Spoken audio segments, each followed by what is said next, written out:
Salut à tous, écoutez, aujourd'hui on va aller récolter les courges.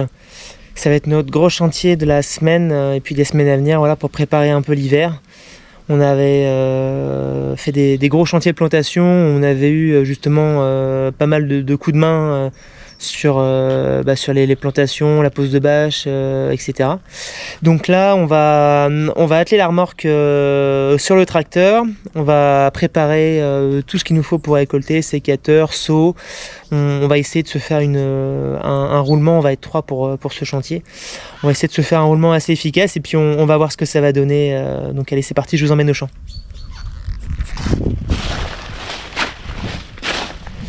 Voilà, donc on se retrouve sur la parcelle la parcelle des petits marrons. Donc on va vous montrer tout le chantier en images de la récolte jusqu'au stockage. On parlera après des conditions de stockage, nous comment on fait pour essayer de les conserver au mieux durant l'hiver et puis le plus longtemps possible bien sûr. Et puis voilà, je vais vous présenter un petit peu aussi les courges qu'on fait nous sur l'exploitation. On fait bien sûr du butternut et du potimarron, c'est les courges qui nous sont plus demandées. Après on fait aussi d'autres types de courges, de la courge spaghetti, qui permet aussi d'étaler un petit peu. On peut commencer, voilà, c'est des courges qui se vendent un peu plus tôt, fin d'été, qui vont venir remplacer justement les pâtes, les choses comme ça, puis qui changent aussi un petit peu. Voilà, c'est la couleur est jolie, la texture aussi est jolie, le goût est appréciable. Et voilà, je vais vous en trouver une courge spaghetti. Là on en a une ici, voilà comment ça se présente. Voilà, jaune avec une chair vraiment à l'intérieur qui se délite comme des spaghettis une fois que c'est cuit. Je vous mettrai les idées de recettes éventuellement dans le descriptif de la vidéo. C'est toujours sympa d'avoir des petits partages comme ça. Même n'hésitez pas à me laisser vos retours, vous, comment est-ce que vous la cuisinez. Donc ça c'est toujours très sympa d'avoir ça en début de saison. Et après derrière on va retrouver effectivement butternut, potimarron. Et nous ce qu'on fait ici, ce qui nous est pas demandé aussi, qui est très apprécié, c'est ce qui est très apprécié. Ce qui est très apprécié aussi comme type de courge, potiron bleu de Hongrie. Une très belle courge avec vraiment un bleu un peu délavé, un bleu gris. C'est vraiment une courge qui est très jolie et très très bonne.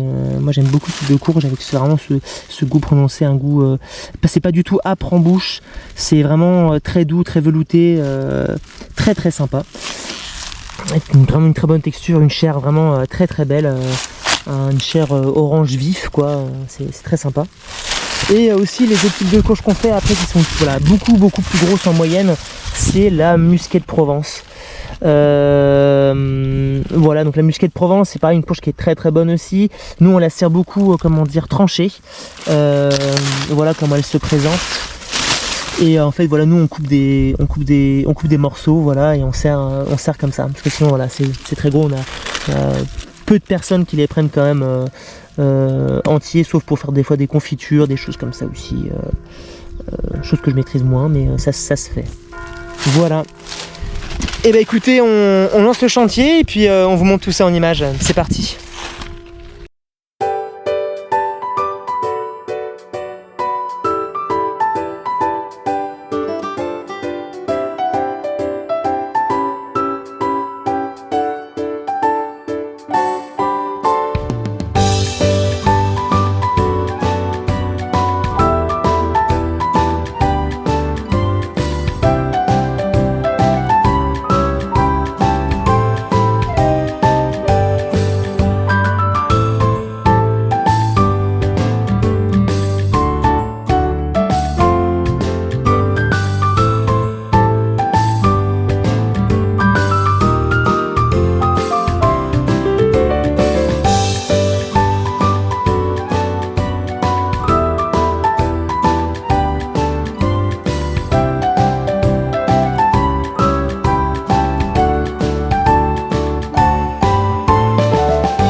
Voilà, ça y est, on a récolté donc du coup au moins une tonne de potimarron.